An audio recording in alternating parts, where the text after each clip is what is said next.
Nah, sebagai penutup, bonus terakhir. Biasakan kalau Anda buang air kecil, saudara, jangan berdiri, apalagi buang air besar. Buang air besar berdiri sih kelewat. Saya cerita buang air kecil. Kenapa saya cerita buang air kecil?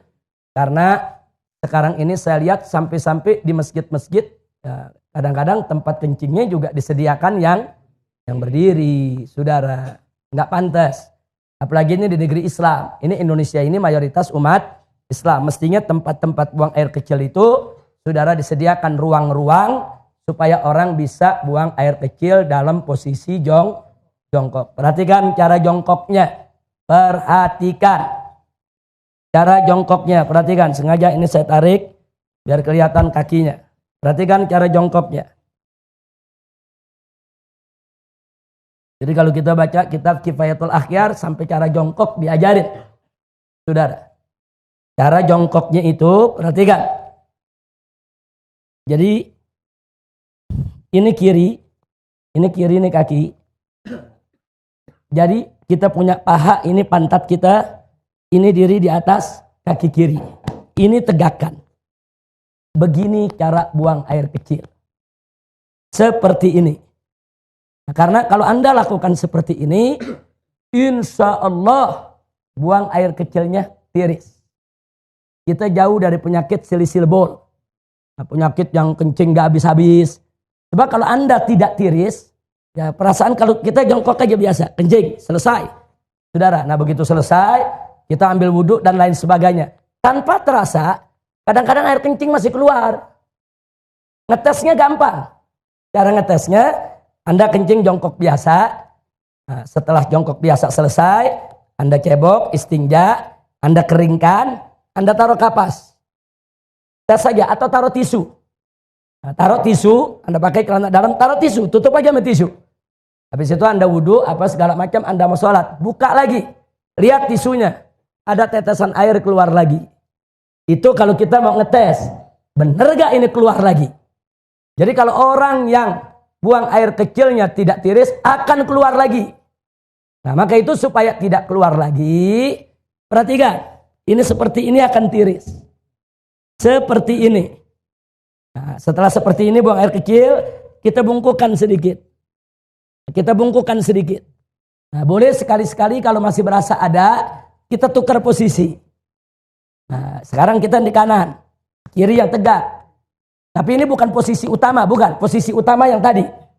Posisi utama yang tadi. Ini cuman untuk menggoyang kita punya kantung kencing. Supaya kantung kencing kita ini kegoyang. Digoyang begini, balik lagi. Tapi ini yang utama. Ini kalau begini kita kencing, insya Allah tiris. Tidak akan tersisa lagi. Kira-kira jelas tidak? Ditambah lagi dengan jari kita tekan bagian bawah sebelum bagian dubur di bawah ada, kalau kita tekan keluar lagi itu. Keluar lagi itu cairan. Tekan sedikit. Yang ketiga, istibra. Apa istibra? Dehem. Dehemnya bukan dehem dengan tenggorokan. Bukan dehem dengan suara dada. Dehem dengan perut. Perut. Jangan pakai dada. Enggak. Coba lihat, ada bedanya enggak dengan dada sama dengan perut? Beda. Coba pakai perut. Gimana dehem? Perut kita tekan. 3-4 kali. Nah, itu klepnya terbuka. Kita dehem, klepnya terbuka, dia akan tiris air kencingnya. Kira-kira jelas?